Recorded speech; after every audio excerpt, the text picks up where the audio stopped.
America, Russia, China మూడు దేశాలకే పరిమితమైన space docking లో మనమేమీ తక్కువ కాదంటూ PSLV C-60 ద్వారా భారత్ 4వ దేశంగా ఎదిగింది. ఇస్రో సృష్టించిన చరిత్రలో మన హైదరాబాద్ సంస్థ ఘనత కూడా ఉంది. సిటీకి చెందిన అనంత్ టెక్నాలజీస్ సంస్థ శాటిలైట్లలో కీలక భాగాలు తయారు చేసి ఇస్రోకు అందజేసింది. 30 ఏళ్లుగా ఇస్రో, BHEL, హిందుస్థాన్ ఏరోనాటిక్స్ లాంటి సంస్థలకు టెక్నాలజీ విడిభాగాలు సరఫరా చేస్తున్నామని తెలిపారు ATS CMD Subbarao.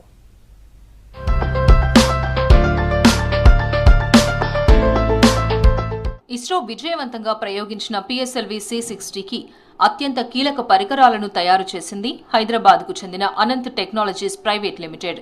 SpaDeX 1A, SpaDeX 1B శాటిలైట్లను అనుసంధానించే యూనిట్లు, DC కన్వర్టర్లను తయారు చేసి ఇస్రోకు అందించింది. ఉపగ్రహాలకు సంబంధించిన అసెంబ్లింగ్, ఇంటిగ్రేషన్ అండ్ టెస్టింగ్ ను కూడా హైదరాబాద్లోని అత్యాధునిక కేంద్రాలలో తయారు చేసింది. స్పేడెక్స్ శాటిలైట్లకే కాకుండా ఇస్రో రేసుగుర్రమైన PSLV C-60 rocket sub assembly విడిభాగాలను ATL సంస్థ సప్లై చేసింది. డేటా ఆక్విజిషన్ యూనిట్లు, ట్రాన్స్మిటర్లు, power modules, NavIC processor, control modules ను ఇస్రోకి సరఫరా చేసిందన్నారు ఆదిత్య టెక్నాలజీస్ CMD సుబ్బారావు. వీటన్నిటిలో చాలా సెన్సర్స్ కావాలి. అంటే సన్ సెన్సర్ అని, స్టార్ సెన్సర్స్ అని, ఇలాంటి ఎన్నో సెన్సర్స్ కావాలి. ఈ సెన్సర్స్ అని కూడా మేము తయారు చేస్తాం. తర్వాత దాంట్లో చాలా డేటాని ప్రాసెసింగ్ చేసుకోవాల్సి వస్తుంది ఉపగ్రహం లోపల. అది చేయడం కోసం ఆన్బోర్డ్ కంప్యూటింగ్ అంటారు. ఆన్బోర్డ్ కంప్యూట్ చాలా చేస్తాం. తర్వాత లాట్ ఆఫ్ కంట్రోల్స్ ఉంటుంది. ఇవి ఇలాంటి ఎన్నో ఉన్నాయి. Solar panels to give the power for the satellites. దానికి లోపల ఉన్న బ్యాటరీ నుంచి కొంత పవర్ వస్తుంది. ఆ పవర్ పూర్తి సరిపోదు కాబట్టి సోలార్ నుంచి కూడా, అంటే సూర్యుడి నుంచి కూడా మనం పవర్ తయారు చేసుకుంటాం. ఈ రెండు పవర్ మధ్యలో ఉన్న శక్తిని ఉపయోగించుకుని ఉపగ్రహం పనిచేస్తూ ఉంటుంది. అంతరిక్షంలో దేశీయ అవసరాలను తీర్చడంతో పాటు విదేశాలకు సహాయం అందించే స్థాయికి ఎదిగిన ఇస్రోతో అనంత్ టెక్నాలజీస్ సంస్థకు దాదాపు 30 ఏళ్ల అనుబంధం ఉంది. ఇప్పటి వరకు 102 శాటిలైట్లు, 80 రాకెట్ ప్రయోగ విజయాల్లో ATL కీలక పాత్ర పోషించింది.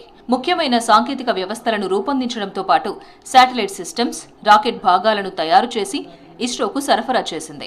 దీంతో పాటు Hindustan aeronautics, Bharat heavy electrical limited వంటి ప్రభుత్వ రంగ సంస్థలకు ATL పలు కీలక టెక్నాలజీలను అందిస్తోంది. ఈ కాంపోనెంట్స్ వాడటం కానీ దాని ఇప్పుడు ఎలక్ట్రానిక్స్ వాటిలో మనకు 3 రకాలు ఉంటాయి. కమర్షియల్ లీజ్ ఒక పద్ధతి, ఇంకోటి ఏమో డిఫెన్స్ ఒక పద్ధతి. స్పేస్ దగ్గరకు వచ్చేప్పటికి రేడియేషన్ అంతా కూడా ఉంటుంది కాబట్టి దాని నుంచి కాపాడుకోవడం కోసం సబ్ సిస్టమ్స్ కానీ శాటిలైట్స్ కానీ కాపాడుకోవడం కాకుండా ప్రక్రియ కొద్దిగా ఉంటుంది. అందువల్ల దీంట్లో మనం చేసే ప్రయోగాలు, వాటి టెస్టింగ్లు, అంటే వైబ్రేషన్ కావచ్చు, అంటే లాంచ్ వెహికల్ నుంచి పైకి వెళ్ళేటప్పుడు దాంట్లో ఇండ్యూస్ అయ్యే వైబ్రేషన్ కావచ్చు, అది ఒకసారి ఆర్బిట్లో వెళ్ళిపోయిన తర్వాత ఆర్బిట్లో వచ్చే సోలార్ రేడియేషన్ రిలేటెడ్ దాని నుంచి కాపాడుకోవడం కావాల్సిన ఇలాంటివన్నీ కూడా చాలా ఉంటాయి అన్నమాట. వీటిని కూడా అనేక టెస్టులు చేసి, అనేక ప్రయోగాల కింద చేసి వాడన్నింటిలో చూసిన తర్వాత అది ఫిట్ అవుతుంది అనుకున్నప్పుడే దాన్ని మేము దాంట్లో అనుసంధానం చేసి పైకి పంపించడం జరుగుతుంది అన్నమాట. ఇస్రో నుంచి 33 ఏళ్ల క్రితం బయటికొచ్చిన సుబ్బారావు 1992 ఆగస్టు 17వ తేదీన అనంత్ టెక్నాలజీస్ ని స్థాపించారు. హైదరాబాద్, బెంగళూరు, తిరువనంతపురంలో బ్రాంచ్లను ప్రారంభించారు. ఇస్రో ప్రయోగించిన ప్రతి శాటిలైట్ లో ATL కీ రోల్ పోషిస్తూనే ఉంది. Aerospace sub systems, launch vehicles, integrated launch vehicles కు అవసరమైన ఫ్యాబ్రికేషన్, ఎలక్ట్రానిక్స్ ప్యాకేజింగ్ టెస్టింగ్ వంటివి ఇస్రోకి అందిస్తోంది అనంత్ టెక్నాలజీ. అంటే మనకి 2-3 మిషన్స్ ఉన్నాయి. అంటే మనం స్పేస్ స్టేషన్ ఒకటి బిల్డ్ చేయాలి అంతరిక్షంలో. దాని అంతరిక్ష కేంద్రం అంటాం మనం దాన్ని. అదే మనం బిల్డ్ చేయడం ప్రయత్నం చేస్తున్నాం. అది ఎందుకంటే అక్కడి నుంచి మనం మిగిలిన ప్లానెట్స్కి, అంటే మిగిలిన గ్రహాలకు కూడా ప్రయాణం సాగించాలనే ఉద్దేశంతో చేస్తున్నాం అది. సో దాంట్లో మనం చాలా ఎక్స్పెరిమెంట్ చేయాల్సిన కూడా చాలా ఉంది దాంట్లో. దానికోసం అది కూడా బిల్డ్ చేయబోతున్నాం. తర్వాత మనం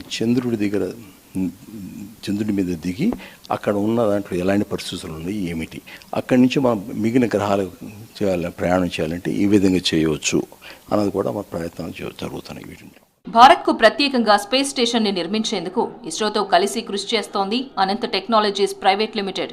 ఇందుకోసం ఇప్పటికే కేంద్ర ప్రభుత్వం నుంచి అన్ని పర్మిషన్స్ వచ్చాయని, త్వరలోనే స్పేస్ స్టేషన్ ను ఏర్పాటు చేయబోతున్నామంటోంది ATL.